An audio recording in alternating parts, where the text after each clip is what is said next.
I haven't seen any reasonable voices trying to stop the conflict.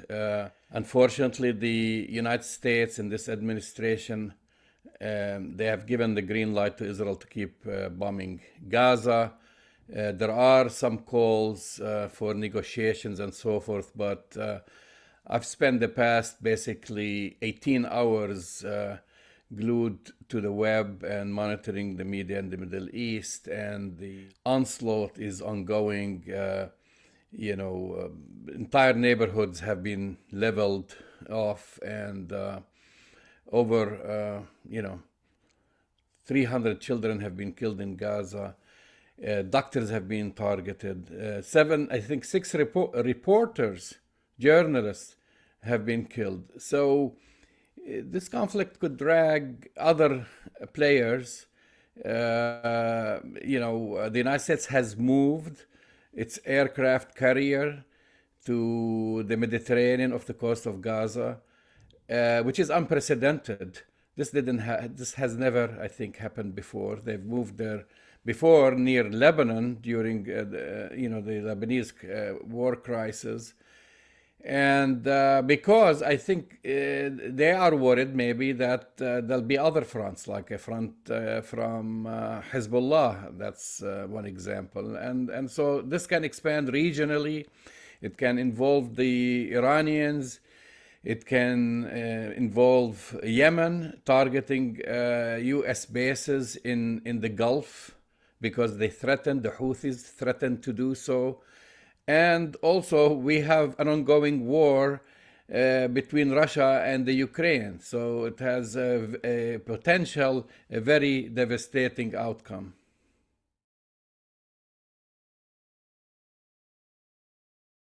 I've spoken to several people on the ground, both in the West Bank and in Gaza. I've communicated through Twitter. Sometimes you cannot actually speak on the phone. As of this morning, there are few people who are able to communicate because Israel has cut off water, electricity, which means the internet gets affected. So now, I don't know in the next 24 hours if some of these people are able to communicate, but it's utter destruction. What's happening now is not happening in a vacuum. Now, the death of civilian on both sides is abhorrent, and no one can, say anything but condemn it. However, I don't see this being put into context. Why is this happening today?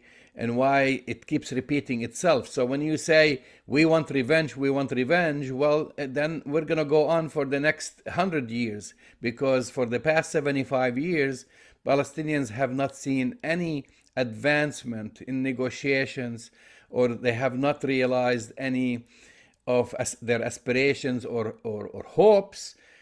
And they are living under apartheid. Before we used to say the word apartheid, everybody used to get angry about that. But now you have Human Rights Watch, Amnesty International, Israel's own human rights organization, B'Tselem.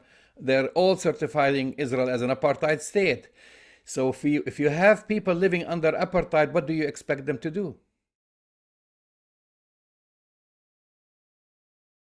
We've been seeing the rise of Islamophobia and anti-Semitism for many years.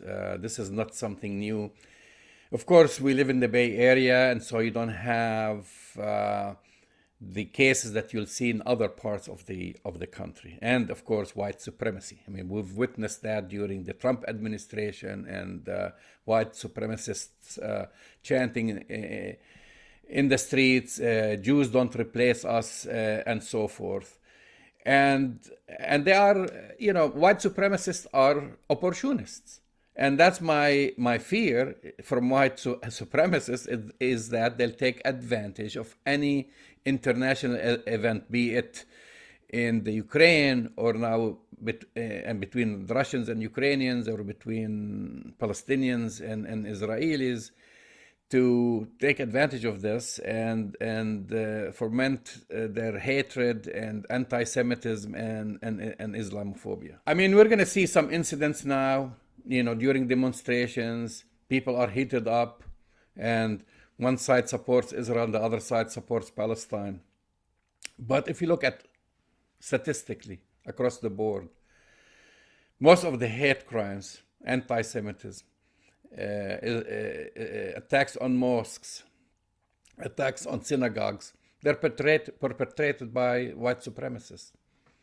And when it comes to the Palestine issue and their aspiration for freedom and independence, Palestinians have a lot of Jewish supporters from Jewish Voice for Peace who, for many years, they have been major critics of what's going on by Israel and its apartheid practices.